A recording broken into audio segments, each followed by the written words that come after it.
جی بیانیہ یہی ہے کہ نواز شریف نے پہلے بھی کیا ہے، کر کے دکھایا ہے، بنا کر دکھایا ہے، چلا کر دکھایا ہے، اور وہ پھر چلائیں گے۔ اور اس دفعہ جو ہے وہ پاکستان کو ایک بہتر جمہوری اور معاشی بنیاد پر استوار کریں گے۔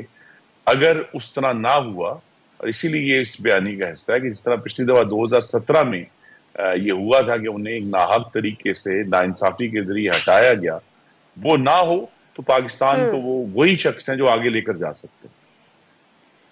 ٹھیک ہے، اور جس نے ہٹایا ان کا احتساب نہیں ہوگا، اس سے پیچھے ہٹ گئے اس بیانی سے مکمل طور پر، یا ڈیلے کیا ہے خالی؟ جی نہیں کہ نہیں کچھ نہیں عرصے بالکل بعد نہیں ہٹے اگر جی، نہیں بالکل نہیں ہٹے۔ نہیں صرف ہٹے؟ یہ ضرور ہے کہ اس پر جب انشاءاللہ پاکستان کی عوام نئی پارلیمان منتخب کریں گے تو پارلیمان کے ذریعے ضرور ایک ڈائیلاگ ہوگا کہ وہ لوگ جنہوں نے پاکستان کی جمہوریت کو ڈیریل کیا اور نقصان پہنچایا، وہ چاہے افواج پاکستان کے لوگ تھے یا وہ عدلیہ کے لوگ تھے، ان سے ہمیں ایک حساب کا شمار کیسے کرنا ہے۔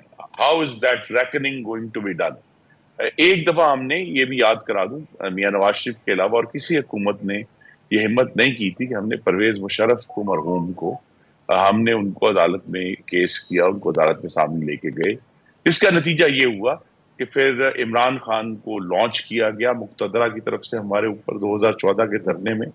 تو لہٰذا اب اگر وہ جو بھی حساب کا شمار ہے اس کا طریقہ کیا ہوگا، وہ پارلیمان نے اب وضع کرنا ہے، کیونکہ عدالتی طریقہ کار تو پاکستان کی حاکمیت کے لیے بہتر ثابت نہیں ہوا۔ اچھا، لیکن اس کا نتیجہ پچھلے نتیجے سے مختلف نہیں ہوگا، اس کی کوئی گارنٹی ہے اگر ایسا ہوتا ہے؟ جی اسی لیے تو ایک پرانی کہاوت ہے کہ بھئی اگر ایک ہی طریقے کو نتائج سے بے پرواہ ہو کر استعمال کیا جائے تو وہ پاگل پن ہے۔